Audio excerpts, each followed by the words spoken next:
ஆனால் பெருமானாருடைய கவலை இந்த உலகத்துக்காகவா? தன்னுடைய ஆரோக்கியத்தை நினைத்தா, தன்னுடைய பொருளாதாரத்தை நினைத்தா, தன்னுடைய குடும்பத்தாரை நினைத்தா, தன்னுடைய இன்னவர மற்ற தேவைகளை நினைத்தா? இல்லவே இல்லை.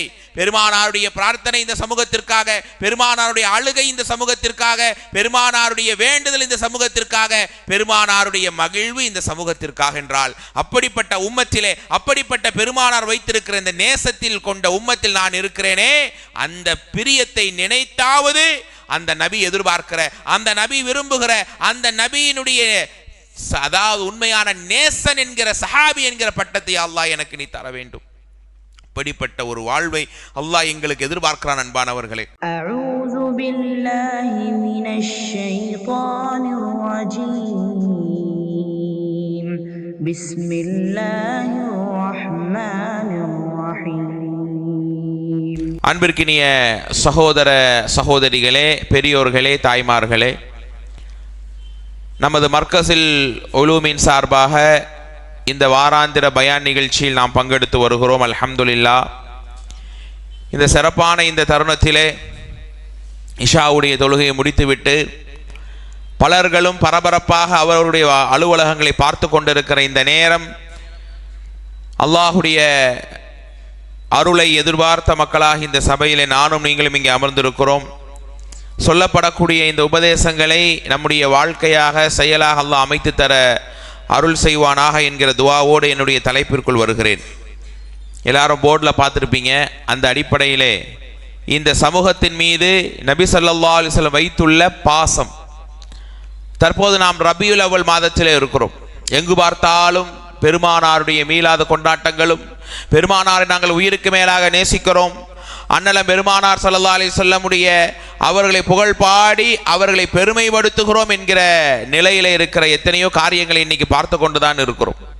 சமீப நாட்களை காட்டிலும், கடந்த நாட்களை காட்டிலும் தற்போது இந்த நேரங்கள் எல்லாம் குறிப்பாக பெருமானார் புகழ் பாடுவது அதிகமாகவே இருக்கிறது. அது மார்க்கம் அனுமதித்த முறையில் இருக்கிறதா என்பதுதான் கேள்வி. அப்படியாக இந்த சமூகம் பெருமானார் மீது உண்மையான பாசத்தை வைப்பதாக சொல்கிறோம். ஒவ்வொருவருமே அல்லாஹுடைய ரசூல் மீது உயிருக்கு மேலான பாசத்தை வைத்துத்தான் இங்கே அமர்ந்திருக்கிறோம். மாஷா அல்லாஹ், அதில் எந்த குறைபாடும் இல்லை. ஆனால் உண்மையிலேயே அல்லாஹுடைய தூதர் மீது ஒருவர் நேசத்தையும் பாசத்தையும் காட்டுகிறார் என்றால் அவருடைய வாழ்க்கை எப்படி இருக்க வேண்டும்? அன்றைய சஹாபாக்கள் ரசூலுல்லாஹ் மீது பாசத்தை காண்பித்தார்கள் என்றால் அது வெறுமென பாசம் அல்ல, இறைவனுடைய வார்த்தையை பேணியதால், இறை தூதருடைய சொல்லை மதித்ததால் ஏற்பட்ட ஒரு பாசம். அப்படிதான் அந்த சஹாபாக்கள் பெருமானார் ஸல்லல்லாஹு அலைஹி வஸல்லமுடைய வாழ்க்கையை அப்படியே அதனுடைய அசர்களை, அதனுடைய அடையாளங்களை பின்பற்றி நடந்தார்கள். இன்னைக்கு வருடத்தில் ஒரு சில நாட்கள் மட்டும் பெருமானார் பெருமானார் ரசூலுல்லாஹ் என்று சொல்லி சொல்லி நாம் கலைந்து போனால் அது உண்மையான பாசமா? அன்பானவர்களே, ஒரு நாளையிலே காலை முதல் இரவு வரை அல்லாஹுடைய தூதருடைய வாழ்க்கை, அவருடைய பேச்சுக்கள், அவருடைய கட்டளைகள், உபதேசங்கள், எதை தடுத்தார்கள், இதெல்லாம் பேணி நடக்கணுமா இல்லையா? அதுதான் உண்மையான பாசம். அப்படிப்பட்ட நேசத்தை அன்றைய சஹாபாக்கள் உயிருக்கு மேலாக ரசூலுல்லாவை நேசித்ததை தன் வாழ்க்கையாக வெளிப்படுத்தினார்கள். தலைப்பு அதல்ல. அப்படிப்பட்ட இந்த சமூகத்தை நாம் நேசிக்கிறோம். சஹாபாக்கள் நேசித்தார்கள், இமாம்கள் நேசித்தார்கள், எல்லாம் படிக்கிறோம். ஆனால் தோழர்களே, நண்பர்களே, இந்த சமூகம், எந்த சமூகத்தை அல்லாஹ் சிறந்த சமூகம் என்று சொல்லுகிறானோ, எந்த சமூகம் நாளை மறுமையிலே முதல் கூட்டமாக சொர்க்கம் செல்லும் என்று அல்லாஹ் சொல்லுகிறானோ, எந்த சமூகம் நாளை மறுமையினுடைய நாளில் அல்லாஹுடைய அருளை நிறைவாக பெறுவாங்க என்று அல்லாஹ் வாக்களிக்கிறானோ அந்த சமூகம், எந்த சமூகம் நாளை மறுமையில எல்லா மக்களுக்கும் சாட்சியாக வந்து நிற்பார்களே அப்படிப்பட்ட இந்த சமூகம், சமூகத்திலே இறுதியான சமூகமாக இருந்தாலும் அல்லாஹுடைய ரஹ்மத்தை பெறுவதிலே முதல் சமூகம் நாங்கள் தான். அப்படிப்பட்ட இந்த உம்மத்தின் மீது ஒரு நபியினுடைய பாசம் என்ன? சுப்ஹானல்லாஹ். ஒரு சில செய்திகள் நான் தொடர்ச்சியாக இங்கே சொல்லுகிறேன். உண்மையிலேயே ஒரு தலைவர் தன்னை நேசிக்கிற மக்கள் மீது பாசம் வைக்கிறார். ஆனால் இப்படி ஒரு பாசம், இப்படி ஒரு கவலை, இப்படி ஒரு கண்ணீர், அவர்களுடைய எல்லா நேரங்களும் இந்த சமூகம் என்னுடைய உம்மத்தினுடைய கவலை தான் என்று பெருமானார் சொல்லாத, அதை பற்றி யோசிக்காத நாளே இல்லை என்றால் எப்படிப்பட்ட உம்மத்தில் அல்லாஹ் எங்களை பிறக்க வைத்திருக்கிறான் என்பதை கொஞ்சம் யோசித்து பாருங்கள். இந்த ரசூல் ஸல்லல்லாஹு அலைஹி வஸல்லம் அல்லாஹ் நமக்கு நிறைய நிஅமத்துகளை தந்திருக்கிறான், ஏராளமான சிறப்புகளை தந்திருக்கிறான். தோழர்களே, அந்த சிறப்புகளிலே முதன்மையானது இந்த ஈமான். அந்த ஈமானுக்குரிய களமே, அடையாளமே இறைவனுடைய நம்பிக்கை, அடுத்ததாக பெருமானார் மீது உள்ள நம்பிக்கை. அந்த இறை நம்பிக்கையிலே நாம் ஒளிரக்கூடிய மிளிரக்கூடிய மக்களாக இருக்க வேண்டுமே. ஆனால் இந்த ரசூல் யார், இந்த சமூகத்தின் மீது எவ்வளவு அக்கறை கொண்டவராக, என்னையும் உங்களையும் பார்க்காமலேயே ரசூலுல்லாஹ் நம்மை நேசித்திருக்கிறார்களே, அப்படிப்பட்ட தூதர் யார் என்பதை கொஞ்சம் நீங்கள் படியுங்கள். ஒரே ஒரு வசனம் தான் இன்றைய தலைப்பில், முழுக்க இந்த ஒரு வசனம் தான். இந்த 2 ஆயத்துகளை நீங்கள் தயவு செய்து இன்றைக்கு படித்து விட்டு தான் இரவு உறங்க வேண்டும் இன்ஷா அல்லாஹ். அல்லாஹ் சொல்லுகிறான் 9வது அத்தியாயம் 128 129வது வசனம். இந்த தூதர் எப்படிப்பட்டவர், உண்மையிலேயே இந்த வசனத்தை உள்ளார்ந்த இறையச்சத்தோடு நீங்கள் படித்து பார்த்து உங்களுடைய கண்கள் குளமாகவில்லை என்றால் அல்லாஹ் எங்களை மன்னிக்க வேண்டும். அல்லாஹ் சொல்லுகிறான், லகத் ஜாஅக்கும் ரசூலும் மின் அன்ஃபுசிக்கும், உங்களுக்குள்ளிருந்தே உங்களுடைய இந்த ரசூலை நாம் அனுப்பியிருக்கிறோம். மேலும் இந்த வார்த்தை தான் நீங்கள் கவனிக்க வேண்டிய வார்த்தை, அஸீஸுன் அலைஹி மா அனித்தும். இந்த சமூகத்தின் மீது பெரும் கவலை கொண்டவராக அவர் இருக்கிறார். சொன்னா கேட்கல அப்படின்னு போனாங்களா? இல்லை. இந்த சமூகம் இந்த மார்க்கத்தையோ அல்லது இஸ்லாத்தையோ அலட்சியப்படுத்துவது பெருமானாருக்கு தாங்க முடியவில்லை. தன்னுடைய உறவுகள் எல்லாம் இந்த மார்க்கத்தை ஏற்காமல் மரணித்து போகிறார்களே, தன் சமூகத்தில் இருக்கிற இந்த மக்களுக்கு ஏன் நேர்வழி கிடைக்கவில்லை என்று தன்னைத்தானே ஏங்கிக் கொள்கிற அளவிற்கு, தன்னைத்தானே கவலையிலே ஆழ்த்துகிற அளவிற்கு அண்ணலம் பெருமானார் அகிலத்தின் அருட்கொடை பொறுமையின் பொக்கிஷம் பதறி போனார்கள். அதனால அல்லாஹ் வேறொரு இடத்தில் ஆயத்தை இறக்கினான், நபியே, இந்த மக்கள் இந்த கொள்கையை, இந்த மார்க்கத்தை, இந்த இஸ்லாத்தை ஏற்றுக்கொள்ளாமல் போவது உங்களுக்கு மிகப்பெரிய மன வலியை தருகிறது. அப்படி இருக்காதீங்க. அப்படிப்பட்ட இந்த சமூகம் என்று நம்மீதே கவலை கொண்டவராக அந்த ரசூல் இருக்கிறார். ஹரீசுன் அலைக்கும் பில் முஃமினீன ரഊஃபுர் ரஹீம்.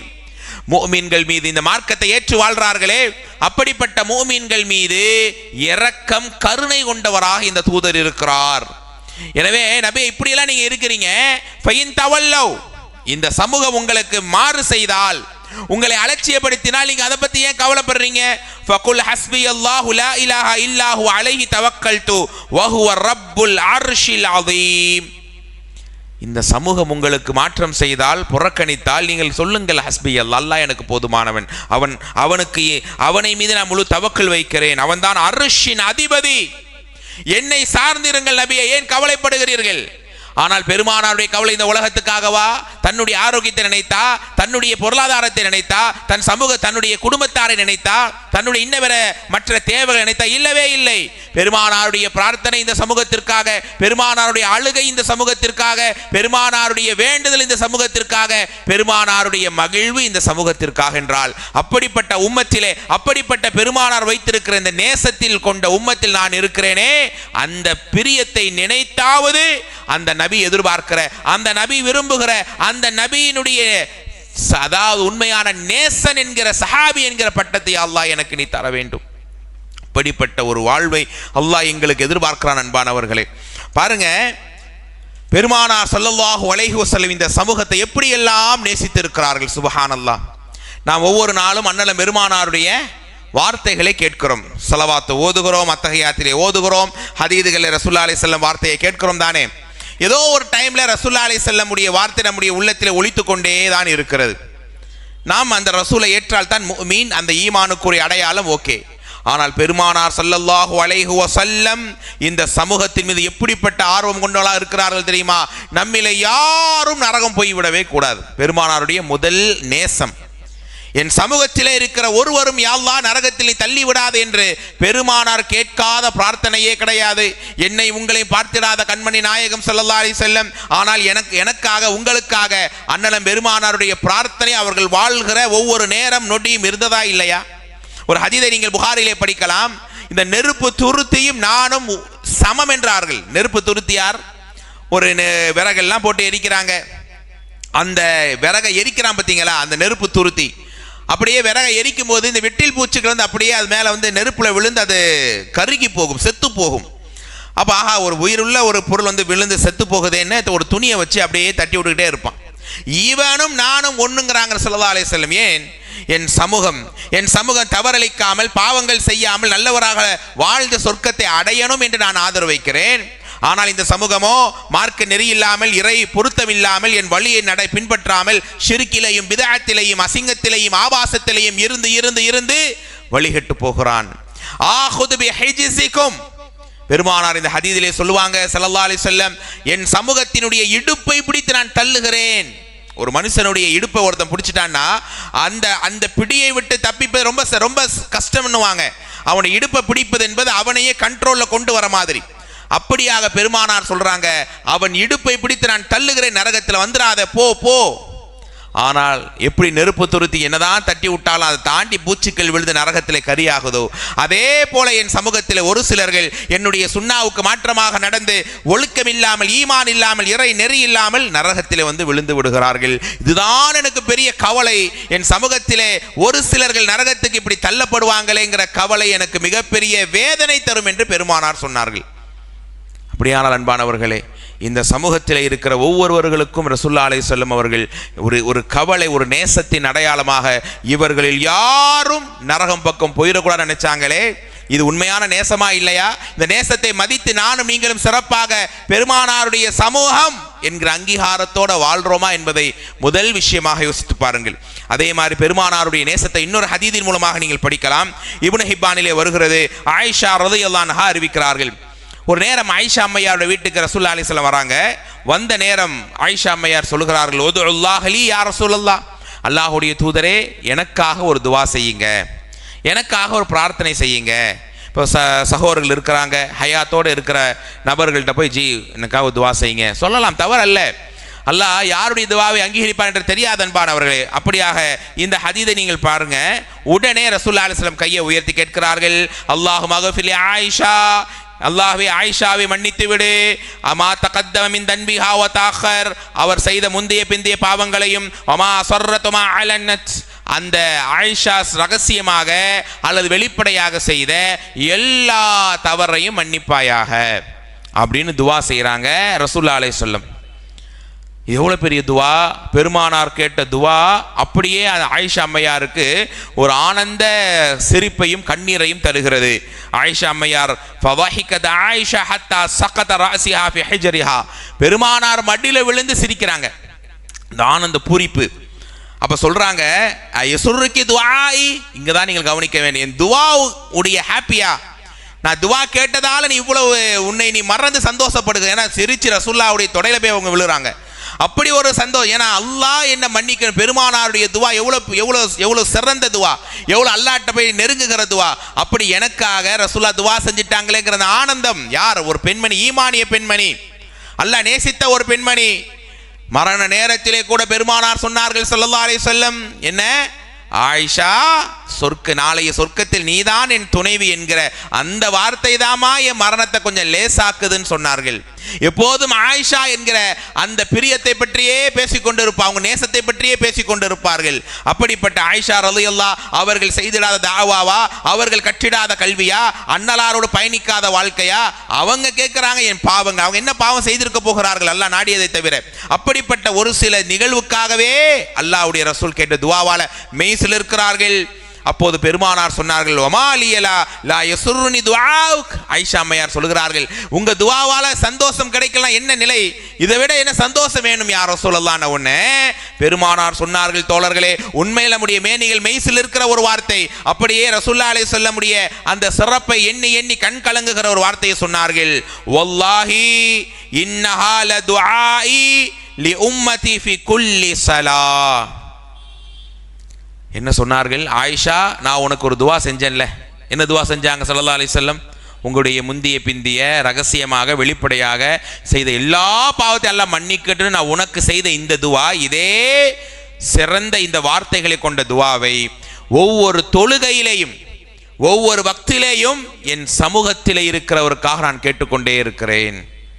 என் சமூகத்தில் இருக்கிற எனக்காக கேட்டிருக்காங்க, உங்களுக்காக கேட்டிருக்காங்க, ஒவ்வொருவருக்கும் கேட்டிருக்கிறார்கள். அவங்க ஹயாத்தோடு இருக்கிற கடைசி பிரார்த்தனை வரை ஒவ்வொரு தொழுகையிலையும், யா அல்லாஹ் என் சமூகத்துடைய பாவங்களை மன்னித்து விடு, யா அல்லாஹ் என் சமூகத்தினுடைய முந்திய பிந்திய பாவங்களை மன்னித்து விடு, யா அல்லாஹ் என் சமூகத்தினருடைய ரகசியமான வெளிப்படையான பாவங்களை மன்னித்து என்று கேட்காமல் பெருமானாருடைய துவா இருந்ததில்லை.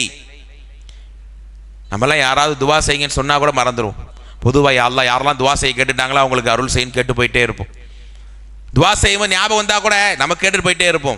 ஆனால் நம்ம யார் என்றே பார்த்திடாத அல்லாஹுடைய தூதர் ஸல்லல்லாஹு அலைஹி வஸல்லம் அவர்கள் எப்படிப்பட்ட ஒரு துவாவை செஞ்சாங்க? ஆயிஷா, உனக்கு கேட்ட அதே துவாவை தான் என் சமூகத்தில் இருக்கிற என்னுடைய தோழர்களுக்காக நான் கேட்கிறேன். சஹாபாக்கள் மட்டுமல்ல, எனக்கும் உங்களுக்கும் தான் அன்பானவர்களே. அப்படியாகத்தான் நம்முடைய வாழ்க்கையில் நிறைய பிரார்த்தனைகளை செய்கிறோம். ஆனால் அந்த பிரார்த்தனைகள் நமக்காக மட்டும்தான் அதிகமாக இருக்கிறது. உங்கள் கண் தெரியாத, உங்களுக்கு யாரனே புலப்படாத ஒரு சகோதரனுக்காக பாதிக்கப்பட்டான் என்று கேட்ட உடனே கண்ணீர் வடித்து பிரார்த்திக்கிறீர்களே, இதுதான் நபியின் சமூகத்தின் மீது உள்ள அக்கறை. அல்லாஹுடைய வசனத்தை நீங்கள் பார்க்கலாம். அன்றைய சஹாபாக்கள் துவா செய்தாலே இந்த துவாவை சேர்த்துக் கொள்வார்கள். ரப்பனா குஃபிர் லனா வலியஹ்வானினா அல்லதீன சபகூனா பில் ஈமான். யா அல்லாஹ், ஈமானில் எங்களுக்கு முந்தி சென்ற எங்கள் சகோதரர்களையும் நீ மன்னிப்பாயாக, எங்களையும் மன்னிப்பாயாக. எங்களை மட்டும் மன்னின்னு சொன்னா போதும் தானே, எங்கள் சகோதரர்களையும் நீ மன்னித்துன்னு கேட்டிருக்கிறார்கள். நம்ம கூட பிறந்த அண்ணன் தம்பிக்கு துவா கேட்பதில்லை, நெருக்கமான மக்களுக்கு துவா கேட்பதில்லை, அங்கங்கே பாதிக்கப்படுற மக்களுக்காக துவா கேட்பதில்லை. எனக்கு நான் கேட்டால் எனக்கு தான் கிடைக்கும். ஆனால் பிறருக்காக உங்களுக்கான துவா கேட்டு போறீங்களே, உங்களுக்கு நான் கேட்ட அதே பலனை அதே சிறப்பை உங்களுக்கும் கிடைக்கும், எனக்கும் கிடைக்கும். அப்போ உங்கள் துவாவில் ஒரு சில நிமிடங்கள் பிறருக்காக, முன் சென்ற மக்களுக்காக நீங்கள் பிரார்த்திக்க வேண்டும் அன்பானவர்களே. இப்படி ஒவ்வொரு தொழுகைக்கு பிறகும் அல்லாஹுடைய தூதர் ஸல்லல்லாஹு அலைஹி வஸல்லம் அவர்கள் நமக்காக துவா செய்தது பிரியமா இல்லையா?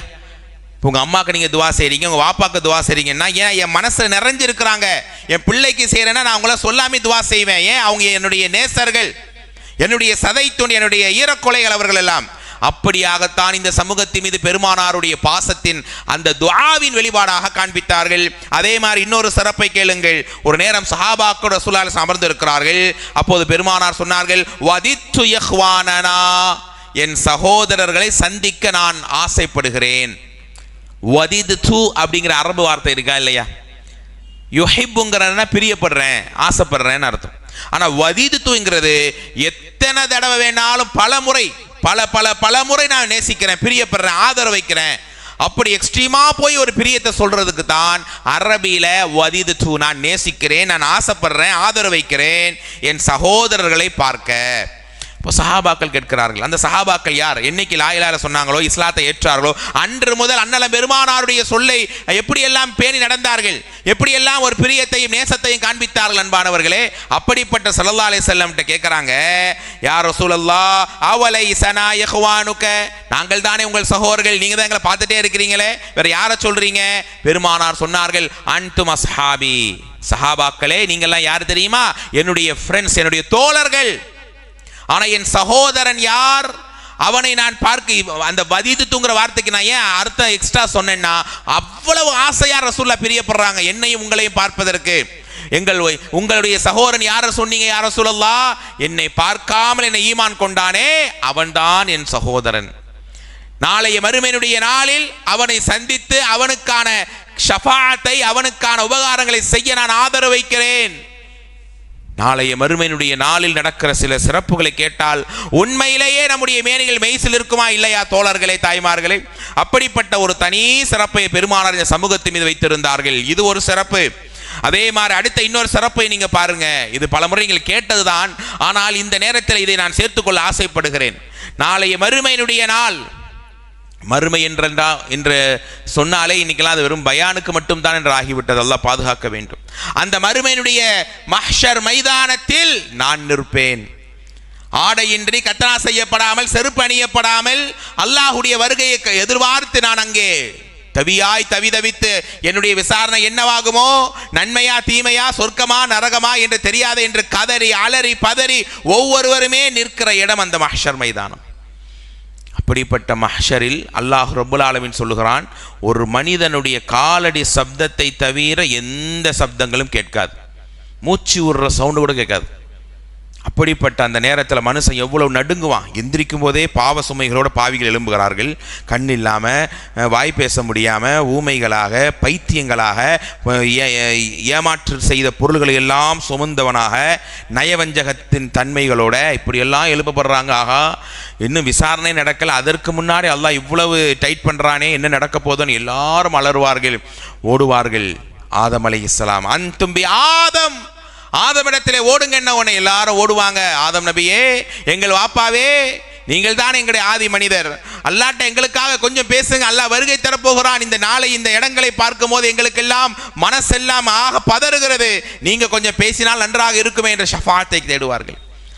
ஆதம் அலைஹிஸ்ஸலாம் சொல்லுவாங்க, இந்த நாளில் அல்லாஹ் கடும் கோபத்தில் இருக்கிறான். ஆதம் நபி சொல்வார்கள், அவர் ஒரு மரத்துலேருந்து ஒரு பழத்தை சாப்பிடாதீங்கன்னு அல்லாஹ் சாப்பிட்டுட்டாரு. அல்லாஹ் மன்னிச்சிட்டான். நானும் நீங்களும் ஒரு தப்பு செஞ்சுட்டோன்னு வைங்களேன், அல்லாட்ட கேட்டுட்டோம், அல்லாஹ் மன்னிச்சிட்டாங்கிற ரிசல்ட்டும் காதில் வந்துட்டா, அந்த தவறை நம்ம லைஃப்பில் என்னைக்காவது நினச்சி பார்ப்போமா? என்னைக்காவது அந்த பாவத்தை நினச்சி ஃபீல் பண்ணுவோம்? அல்லாஹ் செஞ்சோம், அல்லாஹ் மன்னிக்கும், செஞ்சுட்டான்னு ஓகேன்னு போயிட்டே இருப்போம். ஆனால் அந்த தவறை நினைத்து நான் வருந்துகிறேன், அல்லாஹ் என்னை ஒருவேளை அந்த தவறுக்காக இங்கே மறுமையில விசாரித்தால் என் கதி என்ன? போங்கன்னு அனுப்புவார். நூஹ் அலைஹிஸ்ஸலாம், அதே மாதிரி இப்ராஹிம் அலைஹிஸ்ஸலாம், மூசா அலைஹிஸ்ஸலாம், ஈசா நபி வரையும் இதே பதில். அவங்க தவற சொல்லுவார்கள். ஹலீலுல்லா என்று அல்லாஹ் சிலாஹித்தான் இப்ராஹிம் அலைஹிஸ்ஸலாம், அவர்கள் கூட ஒரு சில பொய்க்காக பதறி நிற்பார்கள். வரும், என்னால் வாயே திறக்க முடியாது. ஈசா அலைஹிஸ்ஸலாம் சொல்வார்கள், ஒவ்வொரு நபிமார்களுமே பதற நேரம், அந்த நேரத்திலே நபி ஸல்லல்லாஹு அலைஹி வஸல்லம் இந்த சமூகத்தின் மீது எப்படியான நேசம்! இந்த சம்பவத்தை போல ஒரு சம்பவம் உண்டா? இதுஹபு இலா முஹம்மத், உங்களுடைய ரசூலின் பக்கம் திரும்புங்கள், செல்லுங்கள். அப்போதுதான் அல்லாஹ் வருகை தந்திருப்பான். வஜாஅ ரப்புக வல் மலக்கு ஸஃபன் ஸஃபா, மலக்குகள் அனுபரிசு அல்லாஹ் அப்போதான் வருகை தந்திருப்பான். அந்த நேரம் பெருமானார் ஓடி போய் அல்லாஹ்வுடைய சன்னிதானத்திலே விழுவார்கள்.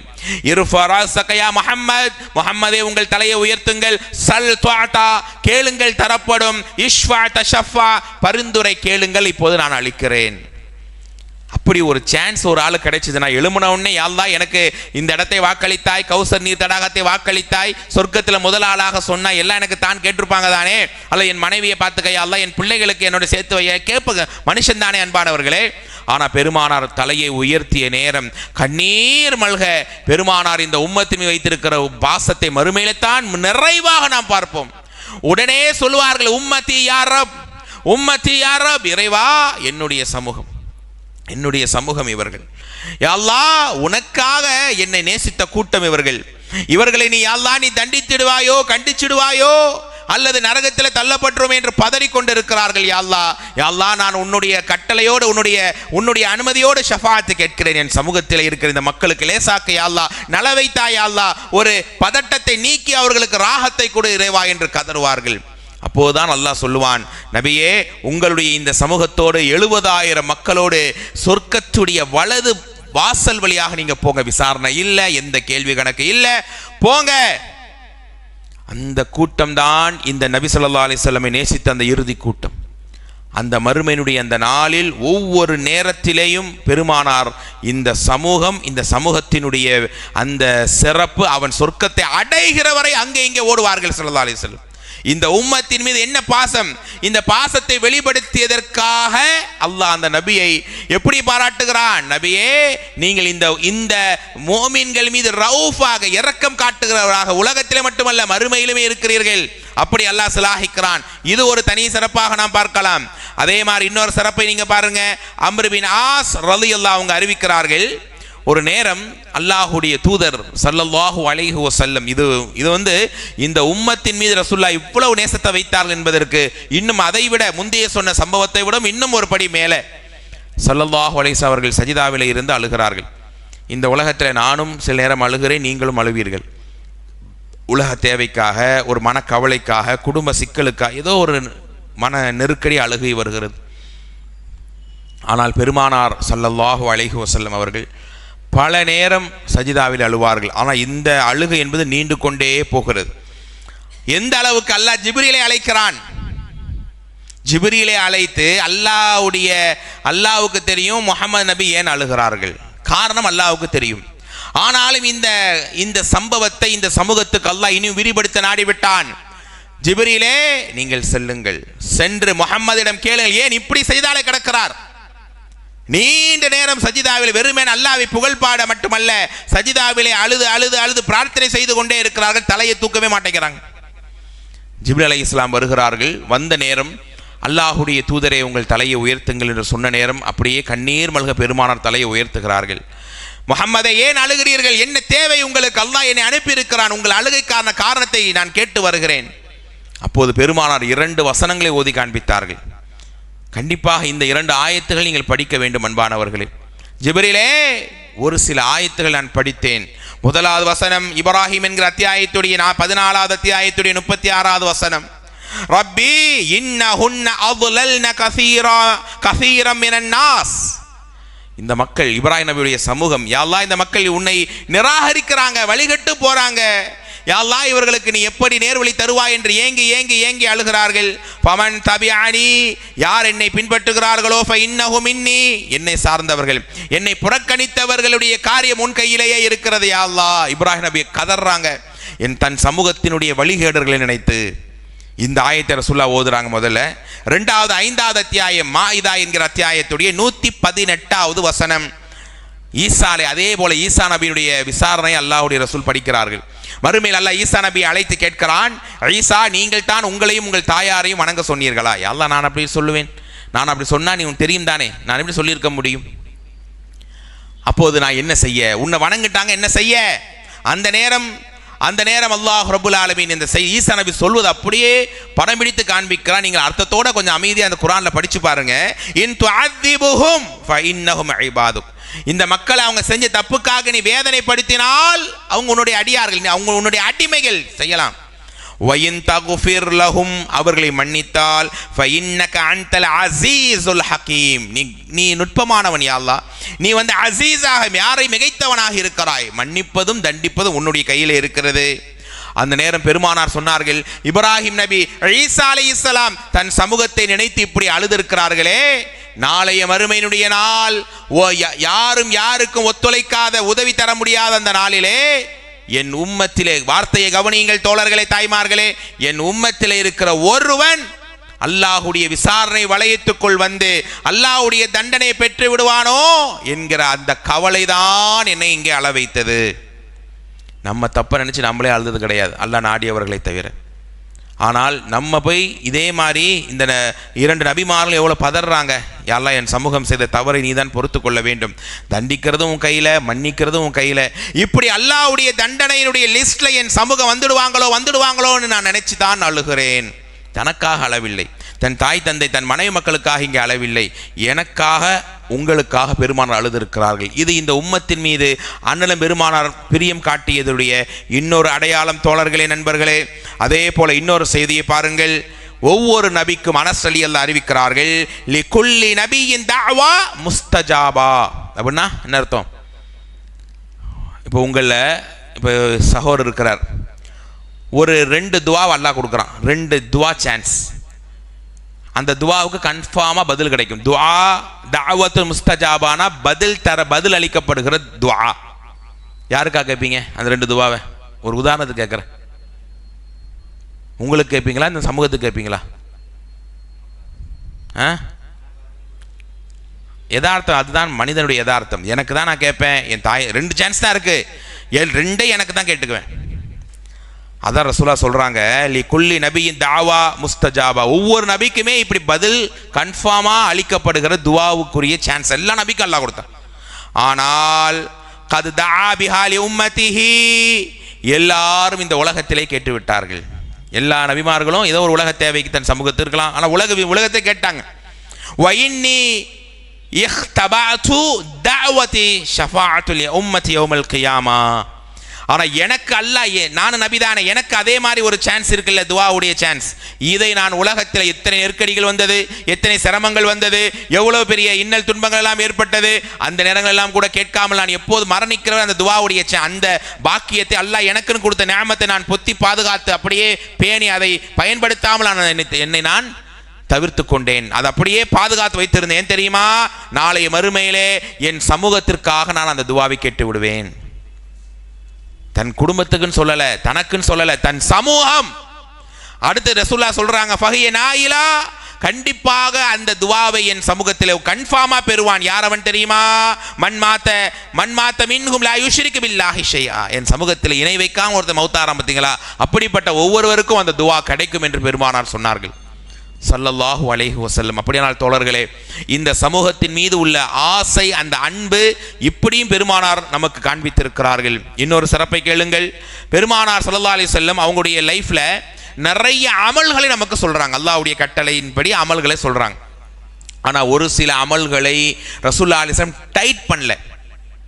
டைட் பண்ணலனா அது என் சமூகத்துக்கு சிரமமாயிரும். ஒரு ஹதீஸிலே சொல்றாங்க, லௌலா அன் அஷுக்க அலா உம்மதி, என் சமூகத்துக்கு மட்டும் சிரமமா இல்லை என்றால் அமர்த்துக்கும் பிஸ்ஸிவாக், ஒவ்வொரு வக்துக்கும் நான் பல் தேய்க்க சொல்லியிருப்பேன். கன்ஃபார்மாக 5 வக்துக்கு ஒழு செய்கிற மாதிரி 5 வக்துக்கு ப்ரஷ் பண்ணணும்னா எவ்வளோ சிரமம். நைட்டு ப்ரஷ் பண்ணிட்டு தூங்குங்கனாலே டயர்டாகிறாங்க பசங்க. தூங்கும்போது ப்ரஷ் பண்ணிட்டு படுன்னா பெரியவங்க வரைக்கும் சடையிறோம். ஆனால் 5 வக்துக்கும் ப்ரஷ் பண்ணால் தான் உனக்கு தொழுகின்ற கன்ஃபார்மாக இருந்தால் எவ்வளோ கஷ்டமாக இருக்கும். ஆனால் என் சமூகத்துக்கு அது கஷ்டமாயிடும். எனவே அதை நான் தவிர்த்து விட்டேன். விருப்பப்படுறவங்க செய்யுங்க அப்படின்னு நான் அந்த சட்டத்தை இலகுபடுத்தி விட்டேன் என்று சொன்னார்கள். இது இந்த சமூகத்து மீது உள்ள அக்கறையா இல்லையா? 50 வக்து தொழுகை இருந்தது, மூசா நபிகிட்ட கேட்டு கேட்டு கேட்டு 5 ஆக்குனாங்களா? இல்லை. ஏன்? அப்போதும் சொல்றாங்க மூசா நபி கிட்ட, என் சமூகத்துக்கு சிரமமாயிரும். அங்கேயும் அந்த வார்த்தையை பெருமானார் பயன்படுத்துகிறார்கள். 3 நாள் பெருமானார் என்ன செய்யறாங்க ஸல்லல்லாஹு அலைஹி வஸல்லம்? இரவு தொழுகையை ஜமாத்தா வைக்கிறாங்க. 4வது நாள் ஆளை காணோம். வீட்டில் போய் கேட்டால் பெருமானார் சொன்னாங்க ஸல்லல்லாஹு அலைஹி வஸல்லம், அதாவது நான் இப்படி தொழுகை நடத்துவது இரவு, அதாவது இன்னி ஹஷீது அன் துஃப்ரல் அலைக்கும், நான் இப்படியே தொழுகை டெய்லி ரெகுலரா ஜமாத்து வைத்து அந்த இரவு தொழுகை உங்களுக்கு ஃபரலாக்கப்படுவதை நான் அஞ்சுகிறேன். ரமலான்ல ஓரளவுக்கு 90% நம்ம இரவு தொழுகை ஜமாத்தை வந்து தொழுதுறோம் ஓரளவுக்கு. அது கடைசி தஹஜ்ஜுல எல்லாம் விடிய விடிய தொழுகிறோம் மாஷா அல்லாஹ். இப்படியே வருஷம் ஃபுல்லா இருந்தா சிரமம் தானே. என்னங்க சிரமங்கிறீங்க? சிரமம் தான், அது யதார்த்தம் தான். பெருமானாரே சொல்றாங்களே, என் சமூகத்துக்கு அது சிரமமாயிரும், எனவே நான் அடுத்த நாள் வரல அப்படிங்கிறாங்க. அப்போ நம்ம செய்யக்கூடிய இபாதத்தில் கூட என் சமூகத்துக்கு ஒரு லேஸ் இருக்கணும், ஒரு நலவு இருக்கணும். நம்ம செய்யக்கூடிய ஏதாவது ஒரு இபாதத்தில் ஏதாவது ஒரு சிரமத்தை நாம் சொல்ல முடியுமா? ஒரு சில சிரமங்கள் இருந்தாலும் அது அல்லாஹ்வுடைய விதி. பெருமானாருடைய ஆப்ஷனுக்கு வந்த சிரமங்களை எல்லாம் அவர்களாகவே அதை எடுத்து விட்டார்கள் என்பதை நம்மால பார்க்க முடியும். அதே மாதிரி இன்னொரு செய்தியை பாருங்க, இன்னல்லாஹ தஜாவஸ அன் உம்மதி மா வஸ்வஸத் பிஹி சுதூருஹா. என் சமூகத்தில் பெருமானாருடைய அந்த பிரியத்தை பாருங்கள். என் சமூகத்தில் உள்ளத்தில் நினைக்கிற தவறுக்காக அல்லாஹ் குற்றம் பிடிக்க வேணாம் நான் கேட்டேன். புரியுதா? உள்ளத்தில் நினைக்கிற பாவம் இருக்குல்ல, அதற்காக என் சமூகத்தை நீ அவன் கஷ்டப்படுவான் அல்லாஹ், ரொம்ப பாவத்தை அவன் எவ்வளவுதான் சுமப்பான், அதை நீ பொருட்படுத்தாத, அதை நீ விட்டுரு அப்படின்னு நான் என் சமூகத்திற்காக நான் அல்லாஹ்ட்ட கேட்கிறேன். எதுவரை அல்லாஹ்வும் அதை ஏற்றுக்கொள்கிறான். எதுவரை? மா ஹத்தஸத் பிஹி அன்ஃபுஸஹா மா லம் யதகல்லமு அவ் யஅலமு பிஹி. அந்த தவறு அவன் சொன்னாலோ, ஒரு தவறான விஷயத்தை பேசினாலோ அல்லது செய்தாலோ தவிர ஒரு தவறை மனசில் நினைத்தால் அல்லாஹ் குற்றம் பிடிக்க மாட்டான். கொஞ்சம் யோசிச்சு பாருங்க, நம்ம தப்பை நினைக்க அல்லாஹ் பாதுகாத்தவர்களை தவிர ஒரு நாளைக்கு எத்தனை தவறுகளை மனுஷன் நினைக்கிறான். நினைக்கிற தவறுக்கெல்லாம் அல்லாஹ் தீமையை நோட் பண்ண ஆரம்பிச்சா நமக்கு அது என்ன? ஒரு நேரம் இதோடைய விளக்கமாக நீங்கள் பார்க்கலாம். குர்ஆன்ல 2:284 வசனம், பிரபலமான ஒரு வசனம். வயின் துபுது மாஃபி அன்ஃபுசிக்கும் அவ் துஃபூஹு யுஹாஸிபுக்கும் பிஹில்லா. என்ன அர்த்தம்? என்ன அர்த்தங்க? பக்கரால வரக்கூடிய வசனம் தானே. உங்க உள்ளத்தில் நினைத்து வைப்பதையும் அல்லது வெளியில செய்யறதையும் எல்லாத்தையும் அல்லாஹ் கணக்குக்குள்ள கொண்டு வருவான், லிஸ்ட்ல கொண்டு வருவான். அப்போ சஹாபாக்கள் போகிறாங்க, யார் ரசூலல்லாஹ், நாங்கள் மனசில் நினைச்சதுக்கெல்லாம் அல்லாஹ் எங்களை குற்றம் பிடிக்கிறங்கிறானே, எங்களால் தாங்க முடியாது யார் ரசூலல்லாஹ், எங்களால் அது எப்படி நாங்கள் அதை கடந்து போவோம், மறுமையில் நாங்கள் பிடிக்கப்பட்டோமே என்ற சஹாபாக்கள் அழுகுறாங்க. உடனே அல்லாஹ் ரப்புல் ஆலமீன் இந்த வசனம் இருந்தாலும் கூட சட்டம் மாற்றப்பட்டு அல்லாஹ் சொல்கிறான், லா யுகல்லிஃபுல்லாஹு நஃப்ஸன் இல்லா உஸ்ஸஹா, உங்கள் சக்திக்கு மீறி அல்லாஹ் சோதிக்க மாட்டான்னு. பிறகு மீண்டும் தெளிவாக ஹதீஸே நமக்கு கிடைக்கிறது. மனசில் அதுக்கு நம்ம கெட்டதெல்லாம் நினச்சிக்கிட்டே இருந்தால் பாவம் இல்லைன்னு அர்த்தம் நினைக்கக்கூடாது. முடிஞ்சாலும் நம்முடைய உள்ளத்தான் எல்லாம் பார்க்குறான். தவற ஓரளவுக்கு நீங்கள் நினச்சிட்டீங்க, ஏதோ மனசு சபலம் நினச்சிட்டீங்க, ஒரு தவறை செய்யலான்னு மனசு நினைக்குதுன்னா அல்லாஹ் உங்களை மன்னிக்கிறான், பொறுமையாக உங்களை எதிர்பார்க்குறான். அதை செய்யாமல் இருக்கானா, அதை பற்றி யார்ட்டையும் பேசாமல் இருக்கானா அல்லாஹ் பார்க்குறான். இப்படிப்பட்ட ஒரு வாய்ப்பு பெருமானாருடைய பாசத்தாலையும் பெருமானார் நம்பி வைத்திருக்கிற நேசத்தாலையும் தான் கிடைத்தது அன்பானவர்களே. இப்படி ஒரு சிறப்பை நம்மளால் பார்க்க முடியும். அதே மாதிரி இன்னொரு சிறப்பு என்ன தெரியுமா? இந்த ரசூலுல்லாஹி அலைஹி வஸல்லம் நேசத்தால் கிடைத்த ஒரு பாசம். இப்னு மஸ்ஊத் ரலியல்லாஹு அவங்க அறிவிக்கிறாங்க, அன்ன ரஜுலன் அஸாப மின் இம்ராத்தின் கல்புஹு, ஒரு சஹாபி ஒரு பெண்ணை பார்த்து, மனிதர் தானே, அவருக்கு அந்த பெண் மீது ஒரு ஆசை வந்து விட்டது. அந்த பெண்ணை தொடலை, எதுவும் தப்பு செய்யலை, ஆனால் ஒரு தவறான எண்ணம். உடனே அவருடைய உள்ளத்தில் மனசாக நம்ம இப்படி ஒரு தவறான எண்ணம் வந்துருச்சேன்னு பெருமானார்கிட்ட ஓடுறாங்க. அப்போ ஓடின உடனே ரசூலுல்லாஹ்ட்ட யார் சொன்னா, இப்படி நினச்சிட்டேனே, அவர் அந்த பொண்ணை தொடலை, விபச்சாரம் செய்யலை, ஆனாலும் ஒரு தவறு தானே. அப்போ ரசூலுல்லாஹ் சொல்கிறாங்க, குர்ஆனுடைய 11வது அத்தியாயம் 114வது வசனம், 11:114, இன்னல் ஹசனாத் யுத்ஹிபுன ஸய்யிஆத், உடனே ஒரு நன்மையை செய்து விடுங்கள், அது உங்கள் தவறை அழித்து ஒழித்துவிடும். அவர் கேட்கிறார், இது எனக்கு மட்டும் தானா? இல்லை, நீ ஜமீஇ உம்மத்தி குல்லுஹும், என் சமூகத்தில் இருக்கிற எல்லாருக்கும். ஒரு தப்பு தெரியாம பண்ணிட்டீங்களா, அல்லாஹ்ட்ட தௌபா தேடி உடனே அடுத்த ஒரு நன்மையை செய்து அதை விட்டு நீங்கள் விலகி வர வேண்டும். இந்த சிறப்பு கிடைத்தது யாரால்? ரசூலுல்லாவால். என் சமூகத்தாருடைய அந்த தவறு, அல்லாஹ் அவங்க தவறு நினைச்சு கவலைப்பட்டு ஒரு நன்மை செஞ்சா அவருக்கு நீ லேசைத்தா என்று பெருமானார் வைத்திருந்த பாசம் தான் அன்பானவர்களே. அதே போல இன்னொரு செய்தியை பாருங்கள். அல்லாஹ் கிட்ட நான் 3 கேட்டேன். அல்லாஹ்ட்ட என் சமூகத்துக்காக 3 நான் கேட்டேன்.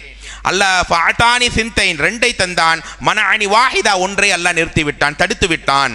என்ன 3 கேட்டாங்க ரசூலுல்லாஹி அலைஹி வஸல்லம்? யா அல்லாஹ், என் சமூகத்தை பஞ்சத்தை கொண்டு அழித்து விடாதே, அல்லாஹ் கொடுத்தான், ஓகேன்ட்டான். எதிரிகளை சாட்டி விடாதே, அதுக்கும் அல்லாஹ் ஓகேன்ட்டான். என் சமூகத்துக்கு இடையில் சண்டைகளை ஏற்படுத்திடாதுன்னு ரசூலுல்லாஹ் கேட்டாங்க. இது அல்லாஹ் நோன்ட்டான்.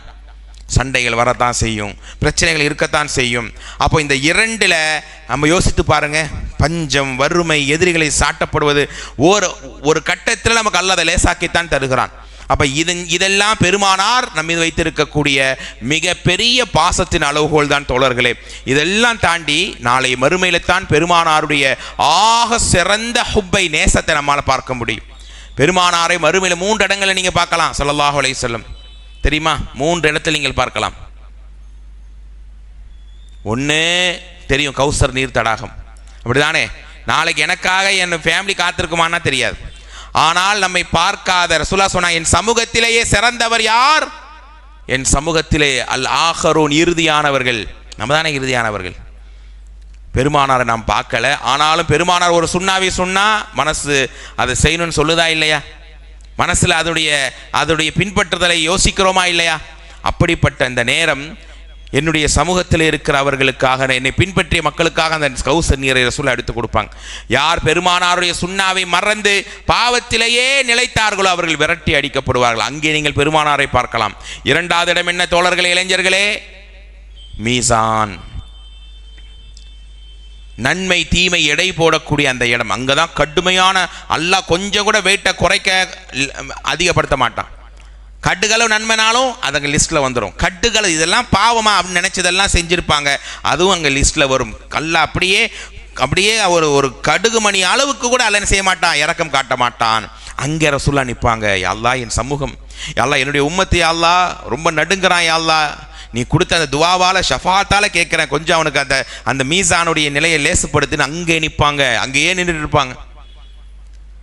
3வது, இதெல்லாம் பாஸ் ஆகி சொர்க்கத்துக்கு போகணும்னா அந்த நரக பாலம், நரகத்துக்கு மேல் வலுவழுப்பான ஒரு பாலம் இருக்கும். 19வது அத்தியாயம் 71வது வசனம், வயும் மின்கும் இல்லா வாரிதுஹா கான அலா ரப்பிக ஹத்ம மக்தியா.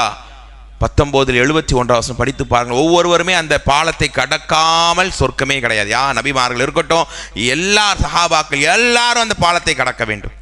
அங்கே ரசூலுல்லாஹ் நிற்பாங்க. சில பேர் காலை வச்சோடனே சறுக்கிடுவான், கீழே விழுந்தா நரகம்தான். அங்கே ரசூலுல்லாஹ் சருகிறவனை அவனை ரசூல் அப்படியே பிடித்து தன் தோள் மீது கை வைத்து அப்படியே கூட்டிட்டு போவாங்க. இதை விட எப்படி பாசத்தை காட்ட முடியும்? சருகிற மனிதனை, வழி தவறி விழுகிற மனிதனை அந்த தாயோ தந்தை அரவணைப்பார்களே, ஏன்? பாசத்தினுடைய அடையாளம். அப்படி கடைசியில் அவன் இணை வைக்காமல் அல்லாஹுடைய தூதருடைய சுண்ணாக்களை பேணியவனாக அவன் இருக்க வேண்டும். ஏதோ தடுமாற்றம் இருந்தால் ரசூல் அவனுக்காக அந்த ஷஃபாத்தை செய்து அந்த சிராத்தை கடக்க வைப்பார்கள். என் தோலை தொட்டுக்குள் அடியானே வா என்று அழைத்து செல்வார்கள். இப்படிப்பட்ட பெருமானாருடைய பிரியம், பாசம், இதெல்லாம் நம்ம விளங்கணும். வெறுமென குறிப்பாக நாங்கள் புகழ் பாடுறோம், பெருமானார் ஸல்லல்லாஹு அலைஹி வஸல்லம் மீது நாங்கள் அளவு கடந்த பாசம் என்று அது குறிப்பிட்ட நாளுக்கு மட்டும் அந்த பாசம் அல்ல. ஒவ்வொரு நாளும், ஒவ்வொரு இரவும், ஒவ்வொரு பகலும் அண்ணலம் பெருமானாருடைய அந்த பாசத்தை நாம் புரிந்து கொள்ள வேண்டும். அன்பானவர்களே, நம்முடைய ஆசை, நம்முடைய ஒவ்வொரு துஆவும், யா அல்லாஹ் நாங்கள் நேசிக்கிற எங்கள் தூதரோடு சொர்க்கத்தில் இருக்கணும், அதற்குரிய இறை பொருத்தமான வாழ்வை எங்களுக்கு தா. குறிப்பிட்ட மாதம், நாட்கள் மட்டுமல்ல, எங்களுடைய காலமெல்லாம் எங்களுடைய ஹபீப் கண்மணி நாயகம் ஸல்லல்லாஹு அலைஹி வஸல்லம் உடைய அந்த நேசத்தை நாங்கள் இப்படியான நேசம் கொண்ட ரசூலுல்லாஹ்வை நம்ம எப்படி நேசிக்கணும் என்பதை புரிந்து நம்முடைய தவறுகளை குறைத்து தூதரை அறிந்து அவருடைய சுன்னாக்கெல்லாம் போய் நடக்க வேண்டும். அன்பானவர்களே, அப்படிப்பட்ட நல்ல கூட்டத்தில் என்னையும் உங்களையும் அனைவரையும் ஒவ்வொருவரையும் அல்லாஹ் ஆக்கி இம்மையிலும் மறுமையிலும் வெற்றிகளை தந்து நாளை மறுமையில் நம்முடைய ஹபீப் பெருமானாரோடு சொர்க்கத்தில் அல்லாஹ் ஒன்றாக நம் ஒவ்வொருவரையும் எழுப்பி இறைவனுடைய நேசம் பொருந்திய மக்களாக இறுதி சமூகம் சிறப்பினுடைய அடையாளங்களை பெற்று ஜன்னத்துல் ஃபிர்தௌஸிலே உலா வரக்கூடிய உயர்ந்த பாக்கியத்தை நம் அனைவருக்கும் அல்லாஹ் ரப்பல் ஆலமீன் தந்து அருள் புரிவானாக. வாஹிர் தஅவானா அனில் ஹம்துலில்லாஹி ரப்பில் ஆலமீன். அஸ்ஸலாமு அலைக்கும் வரஹ்மத்துல்லாஹி வபரகாத்துஹு.